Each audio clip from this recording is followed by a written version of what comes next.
Thank you for joining us again this week on your darling station OGTV, where we bring you World of Art every Sunday. I trust you're doing well today. It's that time of the day where we take you through the importance of visual arts and its impact on our everyday lives. My name is Miriam Usman. This program is brought to you by Prince Yemisi Shillong, legal practitioner, Africa's largest private art collector, grand donor and chairman of Council Yemisi Shillong Museum of Art, and also the grand patron for SNA Ogun State Chapter. The program will be back after this break. Please stay with us.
Thank you for staying tuned. You're still watching World of Art and OGTV. This is where we bring you the various branches of visual art and how it affects our everyday lives by bringing you experts in the art industry, in the art world, and we bring you topics that you can relate to as an individual, society, and as a country at large.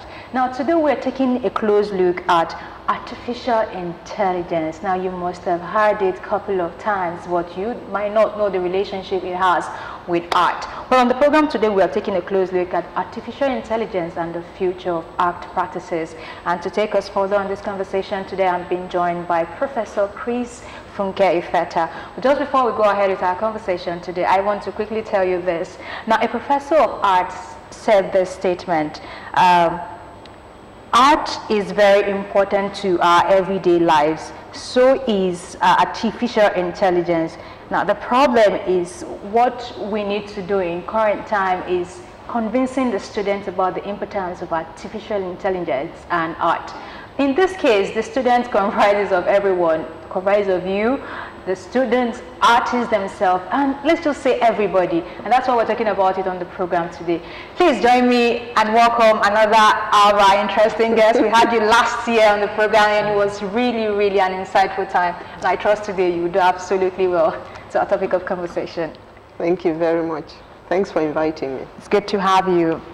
Now let's dive into our conversation very quick. You know, when you talk about artificial intelligence, a lot of people feel threatened. I think one of those people who feel threatened are the artists themselves. You know, there's something called AI that is trying to do what they probably take years or months to do, and it feels a little bit complicated. Some people, because of they don't want to believe that there's something that could do their work, they just don't buy into it.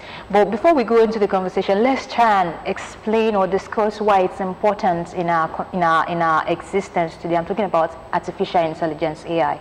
Well, AI, as we say, artificial intelligence, has to do with simulation of machines to do what humans, to think like humans and do what humans can do, and even do better than humans. Particularly when it comes to accessing huge data, and within a short time, the machines can do that. So we are in an age of machines. And anybody who does not key in, it's like getting on the train. If you don't get on the train, you'll be left behind. The earlier we get on the train, and learn what you are supposed to learn, the better. These things don't come overnight. They take time to learn. And so the earlier everybody starts to learn, the better. Professor, let's talk about your colleagues that are into the artwork. You know, you're a sculptor, we have other branches of visual art. We have the textile, we have the painting, we have, you know, they're just enormous. And I want you to really point out why artists should buy into the use of AI in our society today. Well, they produce machines for us that we can use to excel in society for every aspect of life. And so you find that if you look back at productions by Leonardo da Vinci, Michelangelo, or the like, they spent years. Leonardo da Vinci could spend 12 years doing a painting. But in today's world, with these machines, within a week, you can produce what Michelangelo produced in 12 years, within a week. So you don't think it's trying to take the originality of some works? See, the thing is, the computer, with the programs, all the softwares, they suggest things to you. It's for you now to manipulate them and individualize your design in society. It can't, with artists, the machines cannot take over our work. It's impossible. It requires artists to use them before they can do their work. No, there are limited programs. That's what I'll just say. Okay. And at every point, you can decide to add one thing or the other that will make your work original. And that's what it is.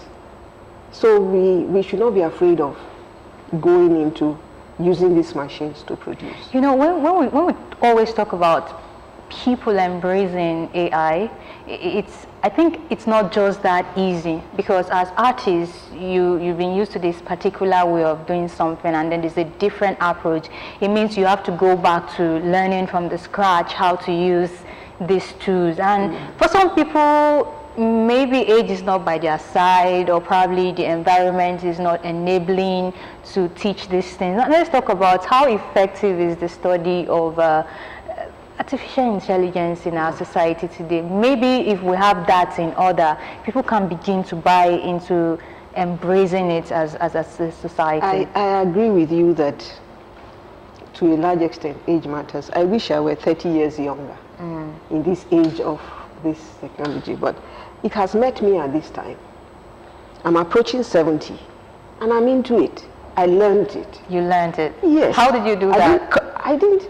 In fact, the whole of the COVID year, I was learning computer programming. Wow. So in fact, the COVID year was a blessing in disguise, because if we were not at home, I'll be bedeviled with so much work in the office. I wouldn't have had time to learn like I did. And then luckily for me again, ASUU went on strike. It was wonderful. So I had so many months to sit and learn this. I'm not afraid of tutorials. One thing in the present world, which is what our youth should cash in on, there are 1,001 tutorials on the internet for learning everything. Everything. And so if you buy in on it, age is not the thing. It depends on you as an individual. So, but I am taking pains to learn it at my age, because I want to be useful to the generation down there. Make them understand that they should not be afraid.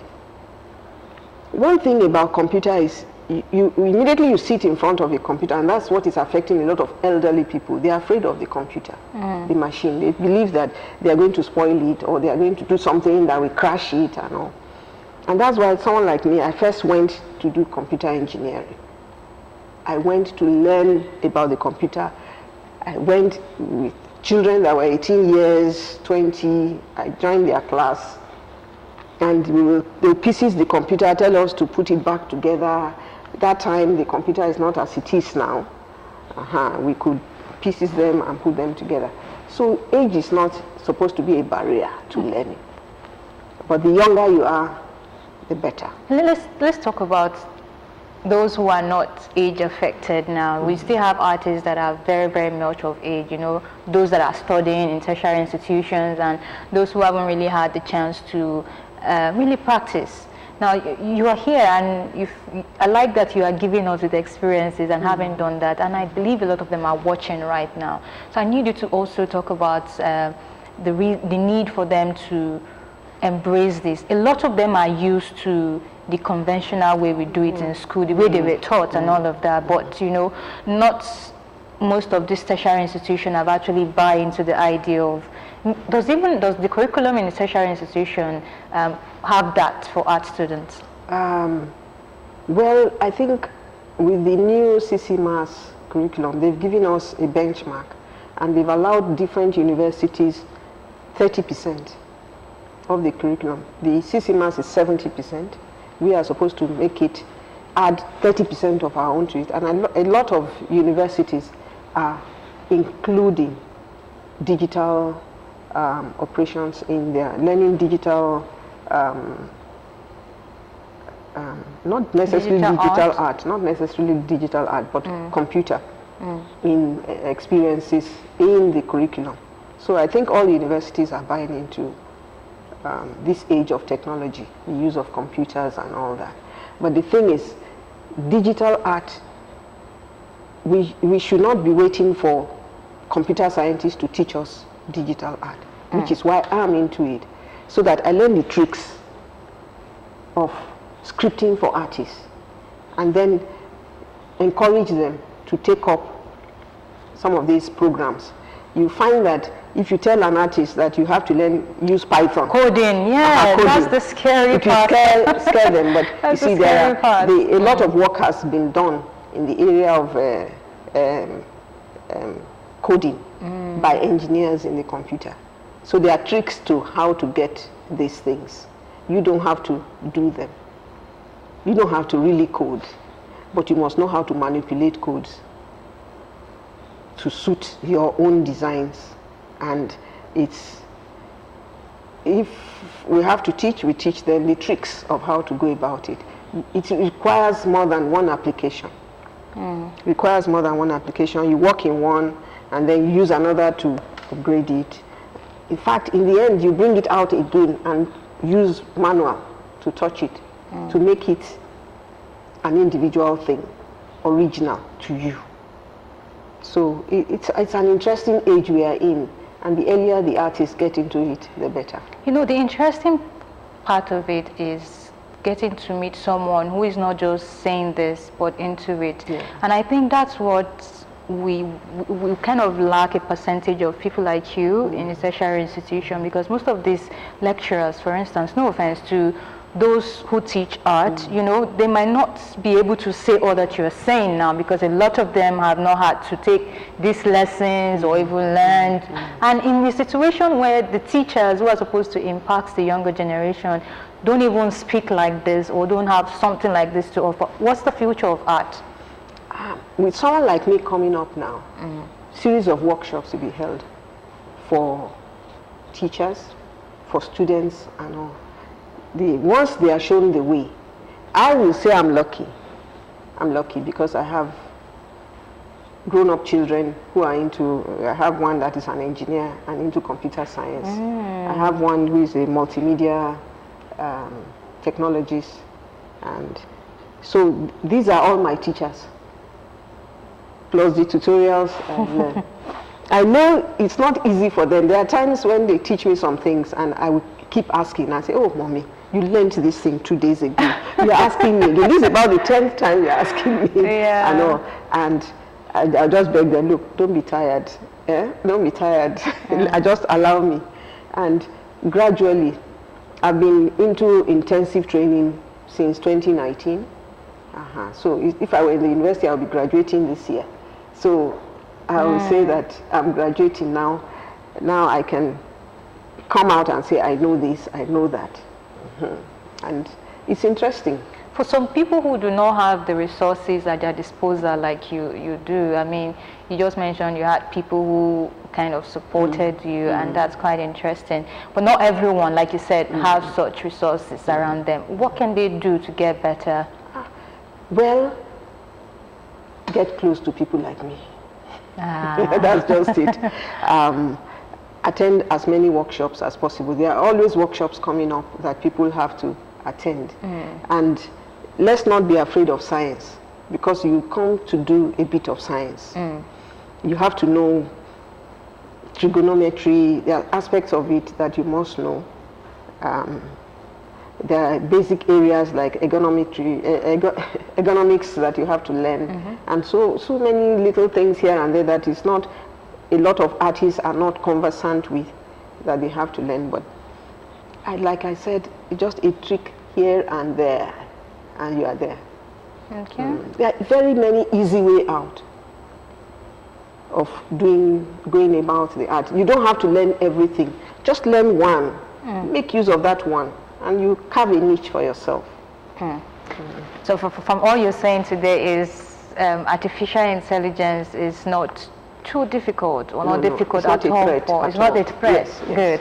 Good. I like that. Let me quickly remind our viewers that you can send in your questions via our social media handles if you have a question for our guest today, or you could call our line. The phone line is open. Please, when you call, do well to turn down the volume of your TV set so we can hear you clearly.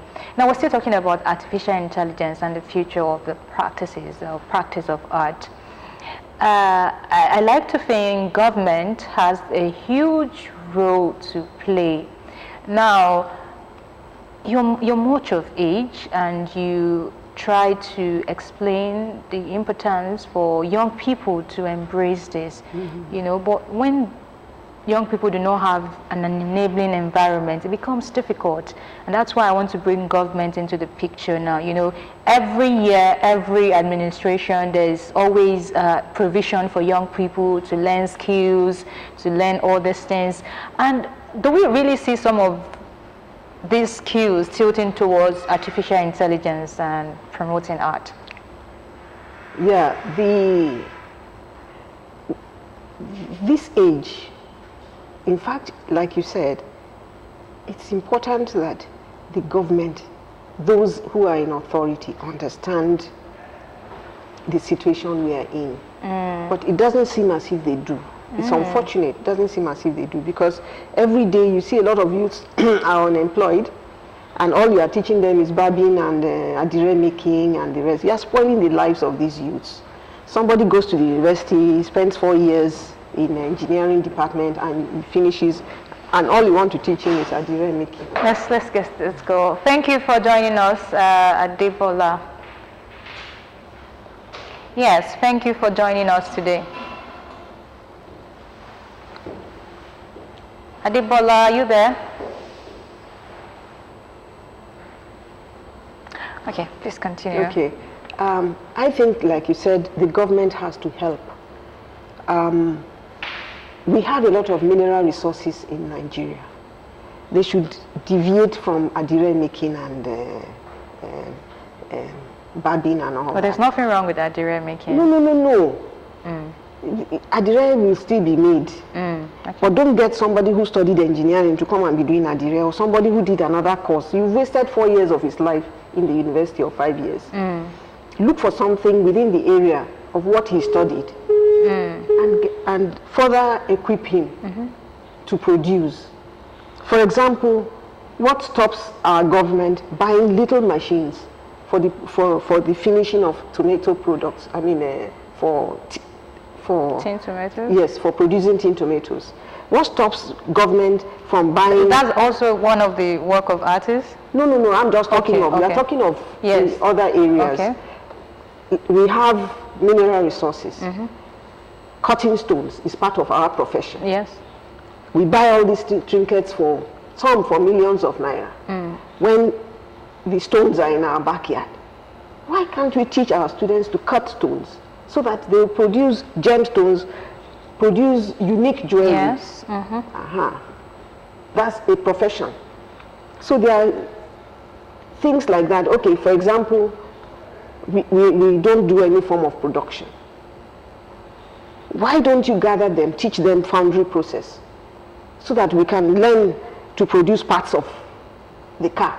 The sad part is some of these things are in the tertiary institutions, like the polytechnic sector. I know of those departments, foundry and all of that, but I don't know how effective they are, how serious they are in the study of all this. See, by our very policies, we have killed colleges of education, we have killed the polytechnic system, and we are now killing even the universities.